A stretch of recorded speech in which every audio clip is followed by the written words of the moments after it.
Paul, thanks for coming on. How have you been and what have you been up to? Good, no, going really well. I'm currently in Hawaii, which I'm enjoying. The weather's nice over here. So a little bit guilty when I speak to my friends in Melbourne, to be honest. They always say, "Oh, what's the weather like in Hawaii?" And I'm like, "Well, it's 28 today, 28 tomorrow, 28 the day after, 28 the day after," sort of thing. So, no, going well, mate, going really well. Yeah, no, I'm not going to pretend I'm not jealous. It's rainy and gloomy and a bit wintry out here in Melbourne, which is disappointing at the start of spring, but I guess that's what we've got used to. Yeah, Hawaii, I mean, take us into that a little bit. Obviously, been going there, living there for a while, in and out with your wife being from there. But how do you find the lifestyle living between, obviously living between Australia and then spending a lot of your time over there? Yeah, so we got married 30 years ago. Tammy's from 50 miles south of San Francisco, so near San Jose. So, but we bought a place here, obviously going backwards and forwards from Australia to US, and it's 10 hours from Australia, 5.5 from San Jose, which is really good. So, yeah, we're really lucky we bought a house. So we've been spending a lot of time here. We love it. And as everyone knows, it's been to Hawaii. It's such a easy place to live and easy lifestyle sort of thing. So, yeah, we're sort of settling in here now, which we're really enjoying. And yeah, getting a bit more used to the Hawaiian lifestyle. I must admit, it's good to get up in the morning and just whack a pair of shorts and a t-shirt on every day. And then if you go out to dinner, you got a pair of shorts and a t-shirt on as well. So there's not a lot of outfit changes when you live in Hawaii.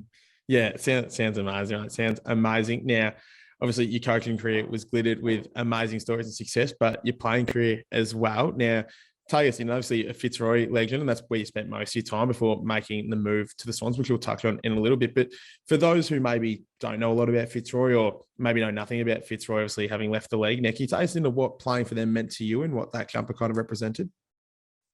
Yeah, so for those that probably didn't know too much about the old VFL, the 12-team competition was basically built around those 12 suburban teams and also the zoning. So I lived out in Donvale, so you got zoned to a certain team. So I was actually a Carlton supporter as a kid, but if you're relatively good, you're going to get invited to that team that you live in. So I knew that if I was good enough, I'd get to Fitzroy. So you always take a bit of an interest. They also have development coaches that used to come out that were Fitzroy players. So you sort of got a bit connected to them through some of the clinics they did at Donvale Primary School, Donvale High School, things like that. So then eventually I got invited down. Probably the first time was they have a city country match, which I think was about under 16. So our country area was a good area as well. Warrnambool, Colac, Camperdown, that sort of area. So we played a game there. So that's your sort of first taste. And look, it's super exciting. You get to meet the players, greats of the game, Bernie Quinlan, Gary Wilson. Then I got invited, 1980, played in the under-19 grand final. It was incredible at the MG against Richmond. And then eventually got my first game in 82. As I said, just absolutely amazing thrill. Players of the caliber of the Fitzroy players, and they're pretty successful in those early 80s. And had some really, really talented. Gary Wilson was as good a player as I ever played with, and so was Bernie Quinlan. Bernie Quinlan, Brownlow medalist, kicked 100 goals at full forward as well, which is just an incredible feat. And so it was amazing. And the other thing is, you always went down with your mates. So players that I played with at Beverly Hills, players I played against at Donny East and Donny Heights and clubs like that. So you'd go down there. So you already had a connection with some of the players that you were about to play with, which was really important as well. Yeah, and I think it's good that you mentioned the success there, because I think as the legacy of Fitzroy maybe doesn't highlight that enough, but it absolutely wasn't. The legacy isn't what I guess we saw towards the end there. You made the move to Sydney. Now, obviously, that came at a time where the success maybe dried up a little bit and things were starting to change at Fitzroy. Can you take us into maybe the decision making there a little bit and kind of what the key factors were in you making the move up? Yeah, look, yes, you said it was a very, very different club. We'd lost over the years. Gary Pert, John Blakey, Alistair Lynch the year before, Matty Armstrong, and really there was probably myself, I think Jimmy Wind, Ross Lyon. So, they were the players that I'd sort of, most of the other players had left or retired or, so a lot of the team was made up of players from other clubs or, more recent type players. So I remember when I got to the end of 1994 and, it's always frustrating because the club unfortunately didn't have a lot of money. You were always late on the payments. But, to be fair, they always paid you, which was great. And then I decided, look, it was really tough and I didn't really want to leave. But, it was just so hard to keep it going, keep grinding away year after year. And originally I wanted to go to Adelaide and play. I had some really good mates over there, but Adelaide couldn't do a deal with Fitzroy at all because no one from Adelaide would go and play at Fitzroy because it was really teetering on the edge. Yeah, at the end of '94, and then I was talking to Sydney as well. Ronnie Joseph was amazing; he was fantastic. They were trying to get Tony Lockett and myself, but he didn't really think it was fair on me at 31 just to come up by myself. So he had a plan. If I can get Plugger, I really want you to come. And then it turned out, as we know, Plugger got traded, and then they drafted me in the preseason draft, which I knew I was going to go up. They had pick one. So really, once the draft was over, once the Plugger there, I made the decision. It was a really hard decision in some way because I didn't want to leave Fitzroy. I wanted to be a one-club player, but in another way, we know how Fitzroy, continued for another couple of years, but just petered out, and it was really frustrating at that particular time. Yeah, absolutely. How do you split your allegiance then, obviously being Fitzroy from a young age, as you said, with the zones, and then moving to Sydney, maybe a tad reluctantly, but then obviously your coaching legacy that you left at the Swans and all the time you spent there. How do you split your allegiances between, it's obviously Fitzroy being sort of Brisbane now, and where do your allegiances maybe sit? Look, it's probably more relationships. Obviously, from a club point of view, given Sydney is still the club that I coached, and Johnny Longmire coached with me. Jared McVeigh's there, Benny Matthews is there, as coaches. So there's still a really strong connection with that football club because that's the same club. The connection to Fitzroy or Brisbane Lions probably comes more through the players that I played with and still connected with: Scotty Clayton, Matty Rendell, Laurie Serafini, Mickey Conlon, Gary Wilson, all those guys from that era. Then the Gary Purd and John Blakey and, Alistair Lynch, those guys. And Lynch is probably my main connection to Brisbane Lions. I remember I was really fortunate working for Channel 7 when Brisbane won their first premiership. And I was on the boundary line, got on the field, and Lynch had been through some really tough times with chronic fatigue. So it was really exciting to see him, win the premiership. But I also think Brisbane have done an amazing job to continue that connection. So I've been to a couple of Brisbane functions, which has been amazing. So, and then as we'll probably talk about coaching Melbourne. So when you're actually at a club, when I'm coaching Melbourne, I'm not thinking too much about Fitzroy or Brisbane Lions or Sydney. Now that I'm sort of out, it's a bit different, and but now living in Hawaii is a bit different as well. Yeah, absolutely. And then before we move on to your illustrious coaching career, I was doing a bit of research and saw that you'd been reported once for abusive language. Do you know what you said? I actually think, I don't know for a fact, but I think when I went to the tribunal, I did get found not guilty, but I actually think the umpire apologised at the tribunal. So I'll run with that story anyway. But I did get off. Yeah, lovely. Now, on to your coaching tenure at the Swans. We'll start there. You stepped up as an interim coach. It seems to be the way many get into it. But you came in at a time, obviously, Rocket had departed and the side was in a bit of trouble. Terry Wallace seemed like the incumbent. It seemed like that was just the natural fit. Can you maybe take us into your appointment as interim, but then also kind of your application on the fly when the noise around Terry Wallace was so loud at that point and seemed like an impending appointment for him? Yeah, look, it was a really strange time. And we played Geelong, and I remember being probably 3 goals up with about 10 minutes to go. And then they kicked 4 or 5 goals in the last 10 minutes, and we ended up losing. And that's when it seemed to snowball. Before we got in the rooms, the board was in the room, and then I could sort of sense things were going to turn a bit ugly and probably Rocket, to be fair, who's an amazing coach, probably just stayed 1 year too long.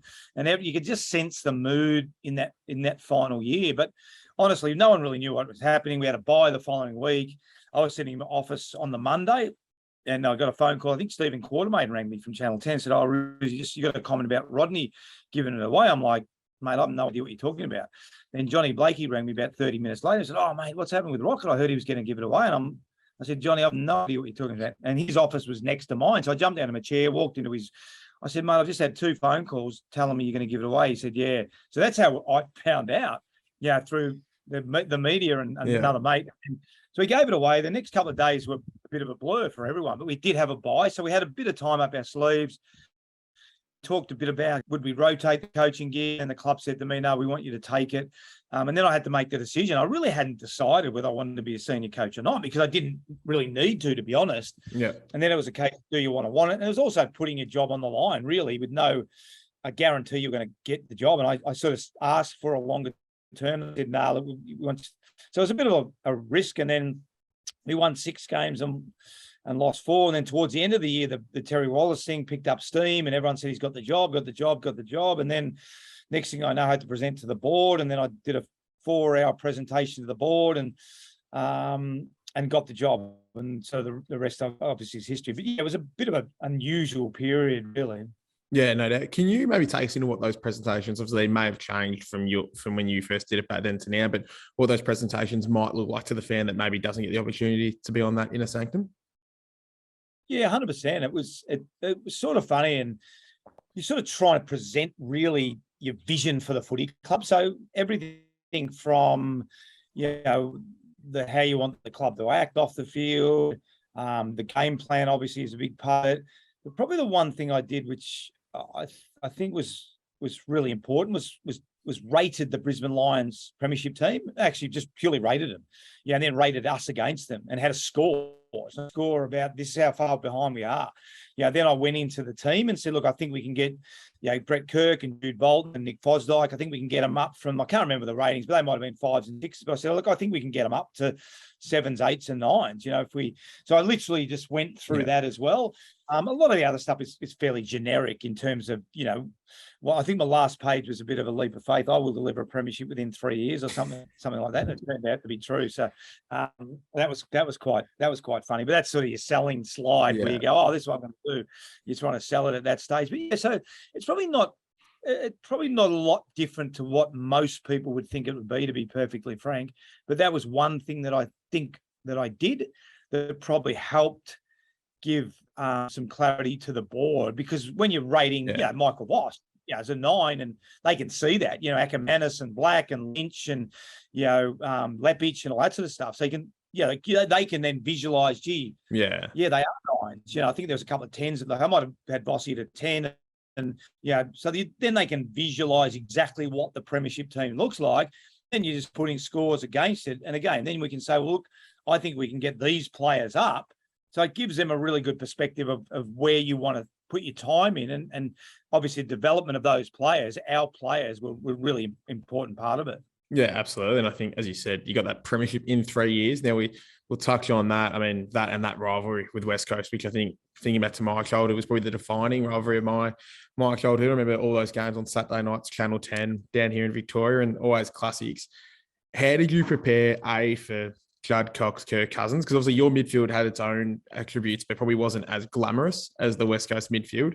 And then how did you prepare for the games? Because they were always a kick, 7 points. It was about no more than that for about 3 years. Did you kind of start preparing, going like, we know this is going to be within a kick. Here's how we get this done? Yeah, I think the big thing is, like, we didn't prepare that differently to the good teams. Tend to maybe pick 2 or 3 things of the opposition, because you can't change everything. And part of our philosophy was we had some really disciplined players that could win their own ball and, could win one-on-one contests. Brett Kirk, Jared Crouch, Benny Matthews, guys like that. And we just happened to match up pretty well against a really talented team because our philosophy was slightly different. Although I wish he was very much a one-on-one coach and we were one-on-one. We wanted to play a similar style. They probably just had a bit more talent in the pure sense of the word talent. Yeah. But the fact that we wanted to go head-to-head with them and they wanted to go head with us just meant that they were really good one-on-one matchups and really good contests, and typically came down to 1 or 2 moments in games. And I think it was just the style that Wusha wanted to play and the style that I wanted to play were quite similar, but different teams and slightly different ways of going about it. But they just lent themselves to amazing contests, as you said. Yeah, absolutely. I think, and you mentioned that one-on-one, I think it's probably something we wouldn't see much of today. I think Luke Ablett spent a bit of time with it. You going to Benny Cousins, Goods and Judd had their little running battle at times. They always seem to be the same matchups that I don't think we just wouldn't see today. So I think it's a rivalry that was probably one of the last one of those rivalries that was so one-on-one based, and then obviously culminated in 2 of the best grand finals we've seen, definitely this side of 2000, touching on 05, which is probably the easier of the 2 to touch on for yourself. At what point in that game, because obviously an absolute classic, at what point do you kind of put the headset down and go, all right, I can't do anything here? Because it wasn't too much further away from 2 or 3 kicks for most of that second half. And at what point do you kind of put the hands down and go, it's up to them? I mean, to be honest, once the game was, you identify the game was being played the way it was. I suspect both coaches were just backing their system in. You spoke about it on the Friday night. And this was no disrespect to West Coast. I just said, guys, if we can do it, for 120 minutes, we can win. We will win. And I'm sure Woosha would have said the same thing. And so to your point was, there probably wasn't a lot of coaching because the game was going as we wanted it to. And I suspect John would have been the same. The game just happened to be going the way. And then, they came back and got in front, and then Hawley kicked a goal, and then, Buchanan kicked the goal the way we would kick goals and the way they would kick goals. And then the last sort of, so in terms of coaching, most of the coaching was done through the year and through the week and through the preparation. And then it was up to the team that carried it out for the longer. And it just happened. We were, in that game, we were 30 seconds, better than West Coast, and the year after West Coast were 30 seconds better than us, that's that. But I think the coaching probably, in a sense, really stopped probably at half time, and really the more was just keep doing what we need to do, and 3/4 time was the same. Guys, this is going exactly the way we want to go. We just need to do it for longer than the other team. Yeah, absolutely. And then obviously speaking of that 30 seconds that you were better than them, obviously probably the 5 seconds that define that grand final and probably that team is Leo Barry's mark. How did you see that? Because obviously your view would be completely different to any of ours watching TV or those who might have been lucky enough to be at the ground. But what was your view of, like, did you see Leo coming? Did you think he was a chance to get there, or what were you looking at? No, to be honest, we sort of get a countdown clock, but we don't really know how much time was left. And then when he kicked it in and then Coxie marked it, I looked down the other end of the ground. I've gone, oh, well, there can't be much time to go. This is just completely up to the players now. And then one of the coaches in the box yelled out, oh, Leo's marked it. And then we didn't actually hear the siren, and someone else yelled out, the siren's gone. And we're like, oh, we've won, sort of thing. So I actually didn't see the mark until later on, the game sort of thing. So, and that's probably one of those moments where you just go, well, I'm a spectator, probably like everyone else in the grandstand. And I'm like, well, I can't even watch what's going to happen because it's really completely in the lap of the gods. And, but Leo, I think it typified Leo and, as a player, again, when we talked about that rivalry, every player was authentic and true to themselves in that rivalry. Juddy was Juddy, good. Like, they didn't change. And Leo went for the mark. That was Leo. He wasn't going to get up there and spoil the ball. He was going to mark the ball. So even, I think, credit to both coaching departments that players felt confident in those games to be able to play the way that play to their strengths. And the fact that Leo went for the mark, and if you look at the scrum, if he had punched it, they probably would have won. Because they at the fall of the ball sort of thing. So, it was amazing. So the screaming in the box was Leo's marked it, and then siren's gone was, pretty exciting then.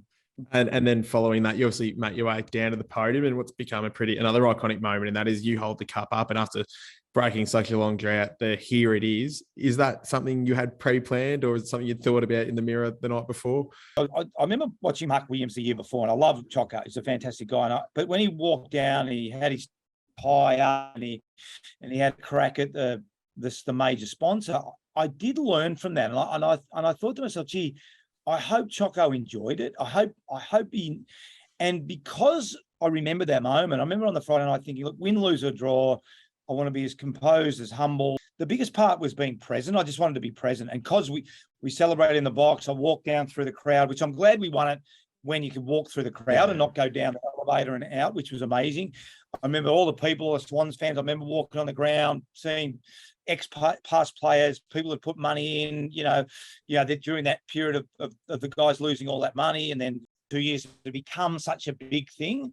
And then I think putting everything together in that final moment was, that's where it came out of, really. But I think if I hadn't have thought through just being present and enjoying it if we win, and being humble if we lose or whatever, then I probably wouldn't have had the presence of mind to do all the things that I did, getting to that moment and then even saying what I said. But I hadn't rehearsed that line, no. Yeah. No, fair enough. As I said, absolutely iconic. I'm pretty sure it was on the video game the next year. So I just got a rerun in my household pretty ritually. Then after, obviously, your brand of footy is probably something that came under question at that time, namely from Andrew Demetriou, who didn't love the way you guys went about it defensively. I mean, how did that sit with you at the time, and how does it sit with you even now, a bit further on, that the head of the league maybe came out and wasn't thrilled with the way you guys were playing the game? And where do you think maybe it'd sit now if Gil had said that this year about Geelong or anyone? I thought it was strange. Like at the time, I thought it was really bizarre. You know, we were the only team in Sydney, and we were promoting the game, and then all of a sudden you had the CEO of the AFL. Like it was. I always say this. I make the analogy. Imagine if the CEO of Coca-Cola came out and said, "Oh, look, I wouldn't be drinking Coca-Cola in New South Wales. You know, go and drink Pepsi." I was surprised that no one from the commission had said anything. You know, that was probably the biggest thing. But it was probably more of an issue in Melbourne than it was. I remember being on the main sports show that week, and the commentator said to me, "Roosy, what did he mean by ugly footy?" Like, because you got to remember, Sydney is very much a rugby league, rugby union, a very combative town, you know, and we were a very one-on-one team. You know, probably the biggest misconception about us as a team was that we flooded back all the time. You know, we actually played one-on-one football, you know, which you win a contest, you get it forward, there'll be another one-on-one contest, et cetera, et cetera. So I think we played a really pure game of football. It's just that we probably just didn't have the talent of Judd and Cousins and Kerr and some of the other players and some of the other teams that have won premierships. You know, our midfield I think it was Kirky said, we're Cortinas playing against Ferraris, you know, when we played against the West Coast Eagles. They were honest. They knew exactly what they could do and what they couldn't do. And I think that was our greatest strength. Yeah, their ability to leave their egos in their locker and ability to play for each other and play for the team. So at the time, I just thought it was a really strange thing to say. When I look back on it, you know, it didn't really make much difference because we won the premiership in the same year that he said it, basically. So it just shows what nonsense it was when he said it. And also said, look, I knew that Andrew couldn't coach the Swans just as I couldn't run the AFL. Yeah. So, yeah, it was just a ridiculous thing to say. Did you and Andrew have any conversations after those comments, or maybe perhaps after the grand final, or any dialogue about those comments? Well, the irony was they wanted me to speak at a conference, and I said to Andrew, I said, mate, why would I speak at a conference for the AFL if they don't respect what we do? So I pulled out of the conference. But to be fair to Andrew, like when we got the grand final, he was fine, I was fine. We never really had words about it.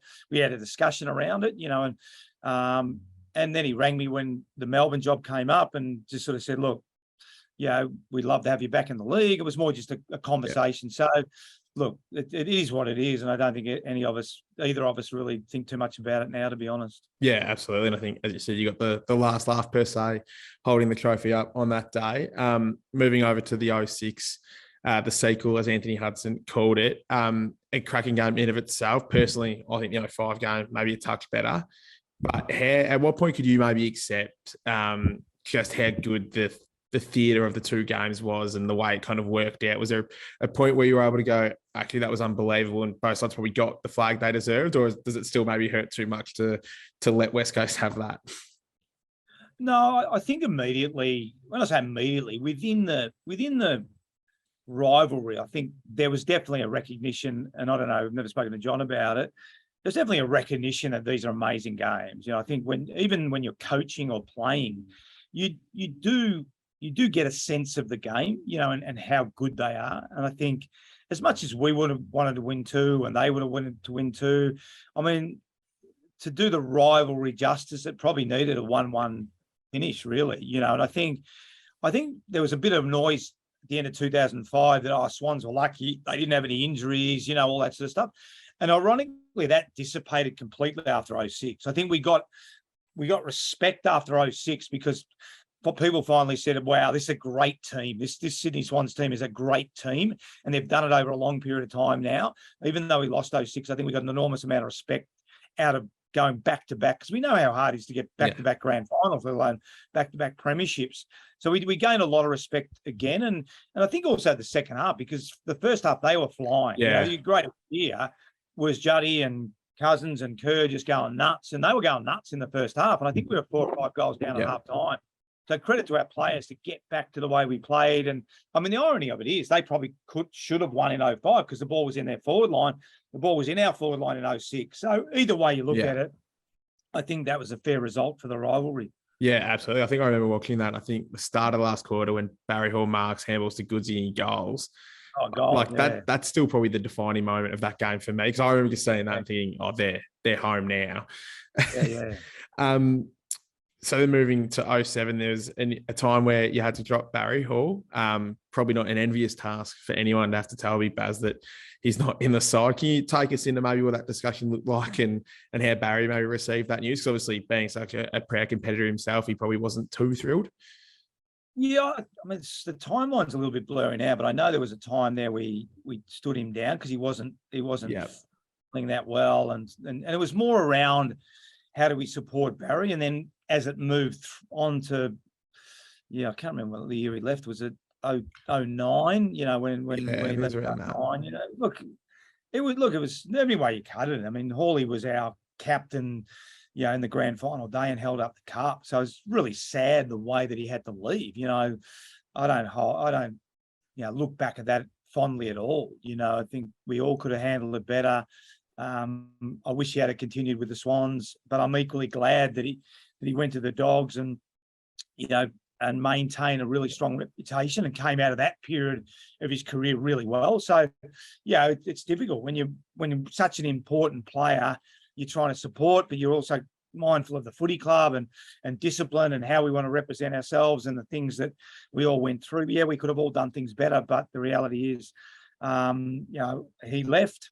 He resigned from the footy club at 2009 based on his press conference, and when he came to me and went and played for the Dogs, which I think was fantastic, and had some success at the Dogs. Yeah, absolutely. How was your relationship with Barry after he left? Did it take some time? We needed a cooling off period, or were you guys in communication maybe when he's at the Dogs? What was that kind of relationship like? When you go to another club, whether it's me, coaching Melbourne and having coached Sydney, you really don't have a lot of interaction with your old club. So, look, I was glad I got to work with him at Fox. We did some work at Fox Footy together. That was good.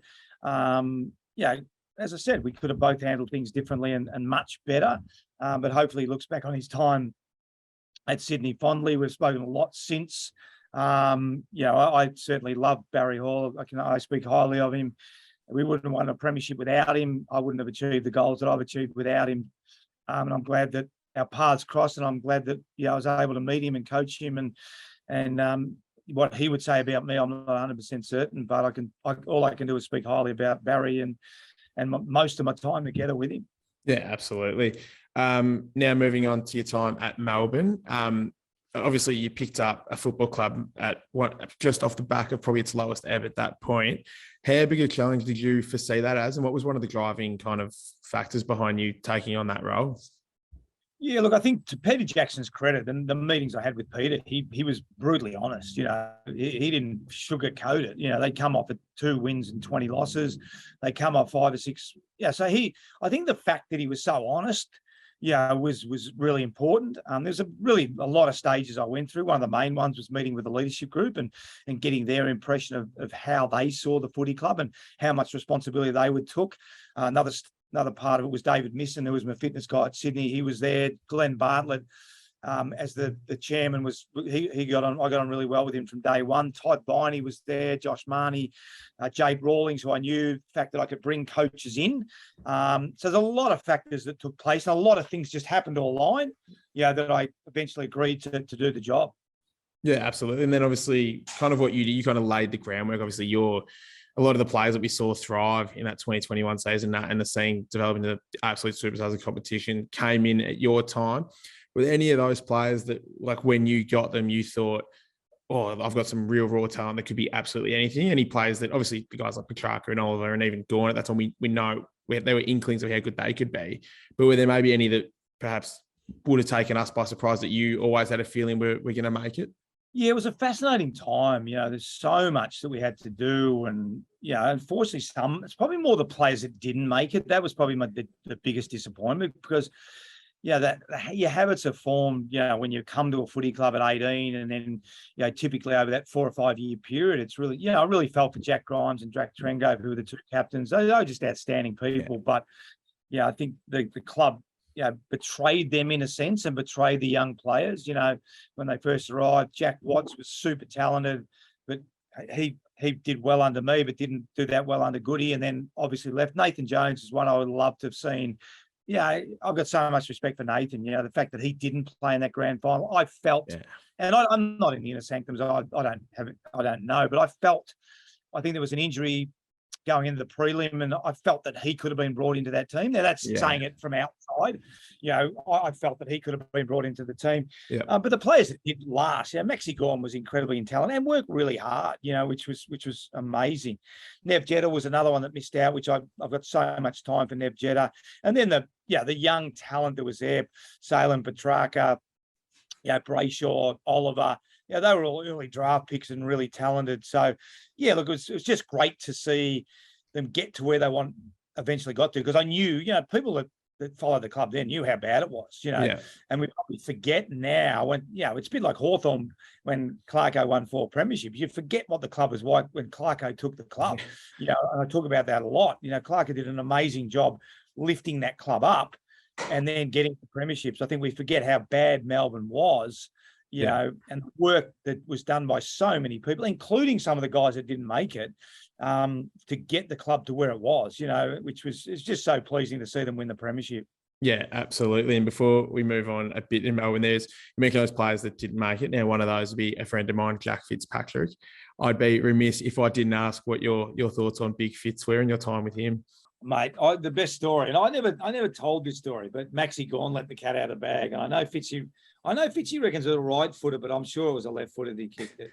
But it was one of the best. It was one of the great moments. And Max, so it was our first training session, and we strutted across. We had a lot of injuries, so we started with about 12 players. And I remember thinking there's Georgie Stone, Ben Matthews, Daniel McPherson, Brett Allison, myself, and Jade. And obviously, I'd brought 5 of them or whatever it was from Sydney. And I remember walking across going, first training session, mate, Georgie, what are we going to do? And he goes, mate, we're going to have to do lane work. I go, lane work? They're paying me a fortune. I'm going to come up with lane work. So anyway, it was literally the first training session. So we're just looking, hanging out. There was 12 blokes training. First kick, I think it was Rowan Bale, kicked it to Fitzy, and it just went straight through his hands. And he's got a fairly big snoz, as you know, and it just whacked him in the nose. And I looked over at George, and I've gone, geez, that's not a great, literally first kick. That's not a great start. Anyway, so Fitzy picks it up. I think he said he reckons it's the right foot. I reckon he kicked on his left, but he picked it up, kicked it, and it let dead set, snicked the outside of his boot, and it rolled 3 meters sideways. And I've looked at George again. He's looked at me. Anyway, at the end of the drill, he came up to me, goes, mate, how bad must the players have been that got the arse?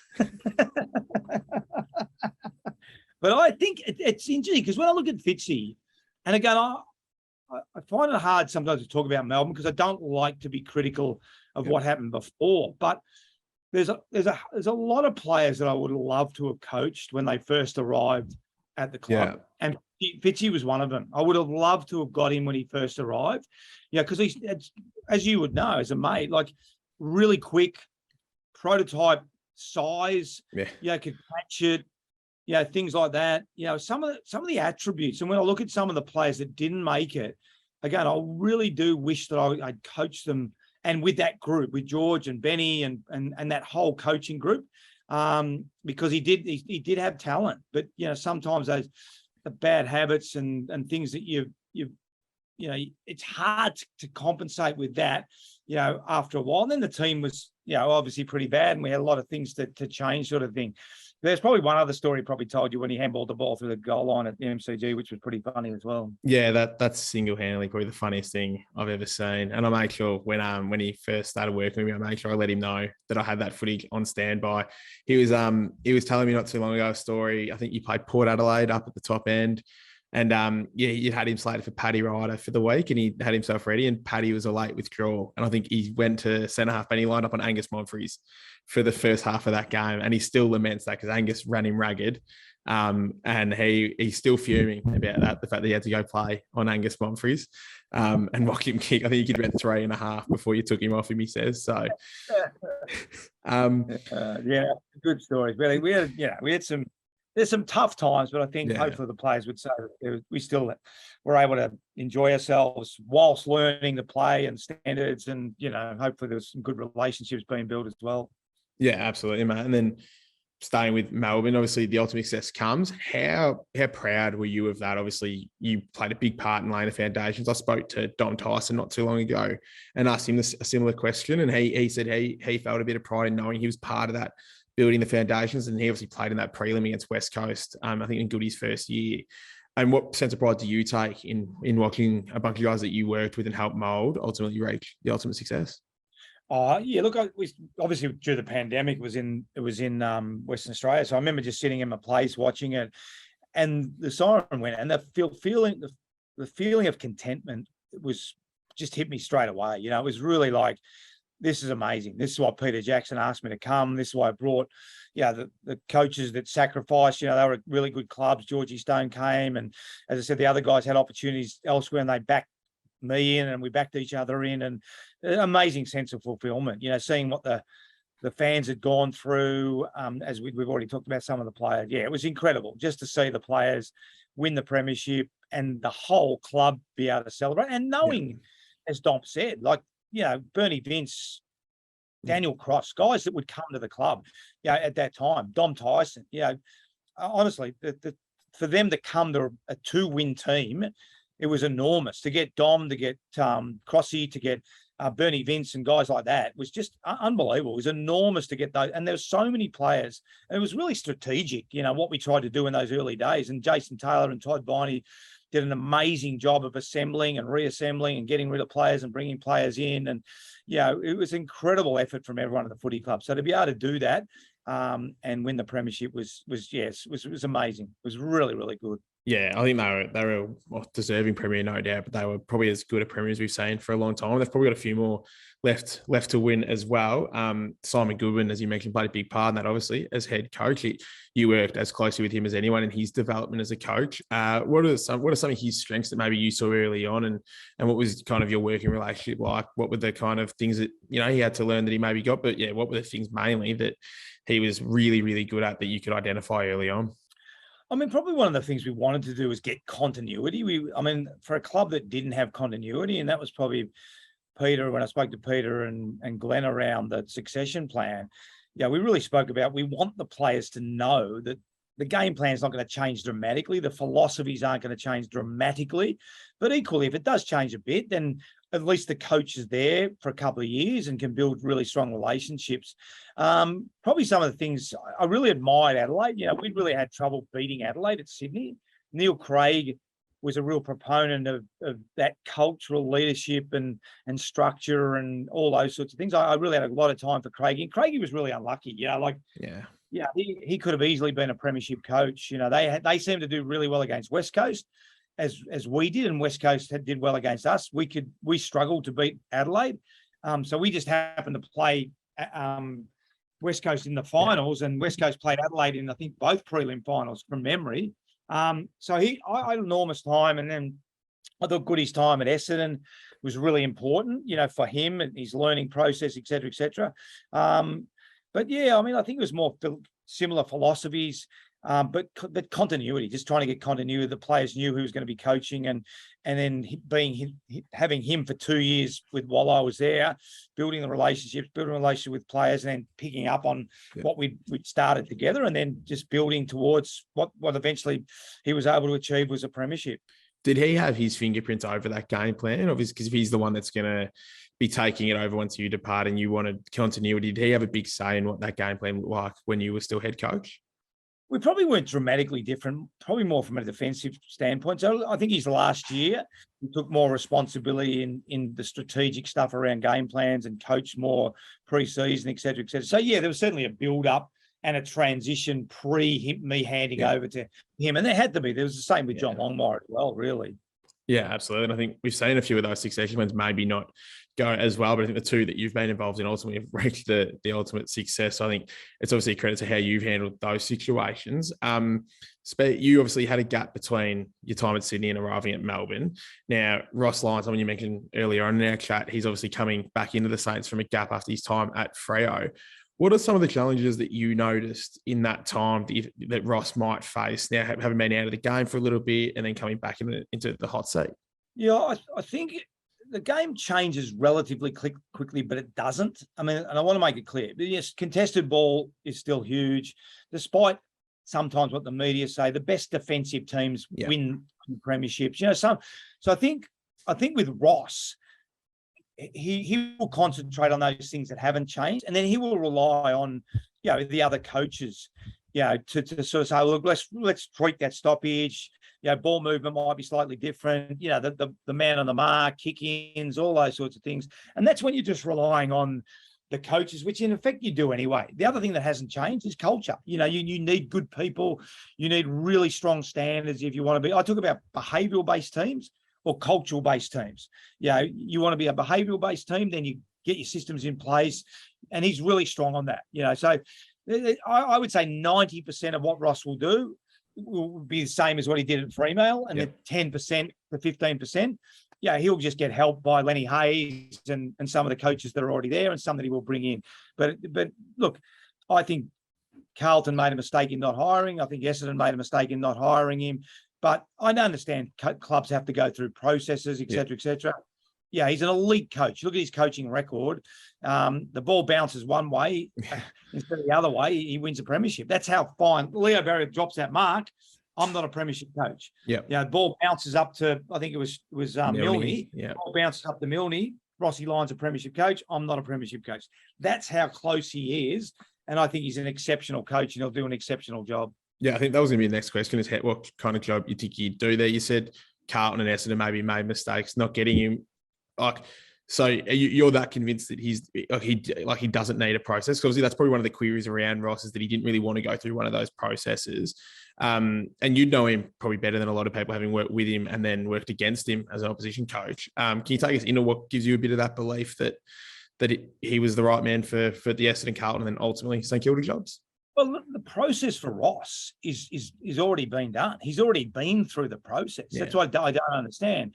Now, I can sort of understand if you've got Clarko versus Ross and you're Carlton, and you say, well, look, you've got to go for, and we're just using Carlton example, and I'm not saying Bossy would be a good coach. So let's put that on the table as well. Bossy had a fantastic season, but I think we know what Ross brings. So I've been through it. I've seen guys do PowerPoints. Everyone can do a PowerPoint. Everyone can talk about the game plan. It's the ability to get it out of your head and the ability to transition under pressure. Ross's process has been coaching St Kilda and coaching Freo. That's fine. So the process has already been finished for Ross. If you want to stack him up and say, look, Ross, we're going to go through a process. If you're interested at the end of our process, we'd love you to come in, and we're going to see who we're stacking up against. That's fine. But honestly, I've done it myself. It's garbage. It is absolute garbage. Look at it. Look what Essendon did. Essendon went through a process, had one conversation with Brad Scott, and gave him the job. So he didn't go through a process.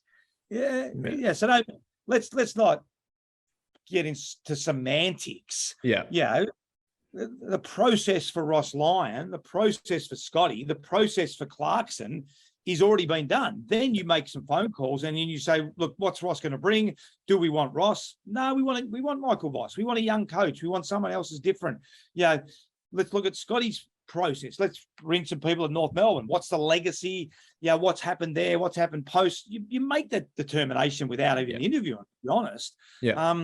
So all I'm saying is he's incredibly well qualified, because the stats tell us that. We know that. You listen to every single player that talks about Ross Lyon, whether it's Fifey, Mundy, Rewald, Goddard, Hayes, and what's your job? Fundamentally, your job is to get the best out of the players. That's your job. End of story. If you want to break it down to one, getting the best out of your players. I think Ed Langdon joked about Rossi Lyon, tongue in cheek, but I haven't heard one player speak ill about maybe someone that's been cut, but the great players love playing for Ross Lyon. There's your process. Yeah, absolutely. And I think, if St Kilda fans have got any doubt, they can listen to that, of course, because I think, it seems like a logical appointment, but I think the mention of the Essendon one is a great point, they wanted to go through a process, and obviously, Brad Scott's appointment seemed a pretty quick process if they went through one at all. Now, touching before we wrap up, you obviously had a bit of work with North Melbourne throughout the 2022 season, and ultimately their season probably didn't go how they would have hoped in a range of ways. Can you let us know what that role kind of entailed a little bit and kind of where it ended up at? Because I remember Ben Amafio described it. I think the quote was difficult at times. Can you explain what that relationship was like, and then maybe what you kind of learned from what was going on at North before, obviously before David Noble ended up leaving and Clarko coming in? Yeah, look, I think the first year was good because I was working with Nobes and the coaches and things like that. And then at the end of the first year, they didn't want me to work with the football department. And that was Nobes' decision, that Roosie's not here, he's not coming in, et cetera, et cetera. I think my big learning from that is if the coach doesn't want you to be there, it becomes really, really difficult. So the second year being this year, I've been working with more the executive team, working with the AFLW. I've loved working with Darren Crocker and Emma Carney and the girls. That's been really fulfilling. But if you're not really embraced, it's really hard. If the club, parts of the club don't want you there, it's super hard to make. So I think we made some inroads in the first year, and I think David appreciated me being at games and appreciated the conversation we're having. But for whatever reason, he made the decision that, no, we want to spend money elsewhere. We don't want Roosie in the footy department anymore. And then the rest, is, as they say, is history. Yeah, absolutely. If Clark, do you plan on continuing in a role at North Melbourne next season? No, I think it's best for both parties, to be honest. I've enjoyed and I've learned a lot. It's just reaffirmed my views on leadership and culture and all the things that I know, and the things that if you don't get right, you're going to be a really bad footy team. And that's what I've learned at North Melbourne. Fair enough. And not too many before we wrap up now, but ultimately we would have to ask the question, is there ever a possibility that you could re-enter for one, club land, but two, the hot seat? Is there a job that could convince you to come back out, or a challenge that you might want to tackle, whether it's winning another premiership or rebuilding another team? Is there anything that could convince you to sit in the hot seat again? If they bring a team in Waikiki, that'd be the only chance. When I look back so fondly on the people that I've met, starting with the people who mentioned at Fitzroy. I've got some great friends and great connections there. I was really fortunate to play in a really good era, fortunate to coach a premiership, love my time at Melbourne and learn a lot from that. And even the last couple of years, I said at North, learning, a lot and reaffirming the things that I learned from my time at those three clubs before, what not to do, what to do. But now my passion is elsewhere and more in the leadership space and consulting and doing things like that, which I really enjoy. Yeah, absolutely. That's awesome to hear, Matt. And lastly, before we wrap up, what is in the future then, if it's not footy and it's away from that, what is in the future and in 2023 for Paul Roos? Yeah, so I have a leadership company with three other business partners, and it's called Performance by Design. So we do a lot in the corporate space, a little bit in the sporting space, which is good. We've got an office in Toronto. We're just opening one in California, in the USA, which is fantastic. So yeah, I really enjoy that. Taking a lot of the learnings from sport, and sport is truly a high performing environment, and it goes so quickly, and people invest so much time into culture and leadership and people, so transporting that into, the corporate space and having three business partners and other staff, which we're really enjoying doing that. And working with corporates has been a lot of fun as well. Unbelievable, Matt. Awesome to hear. Well, that's all we've got for you. We can't thank you enough for coming on, Matt, and having a chat. We really appreciate your time. Oh, mate, good on you. Lovely to chat to you. Thanks.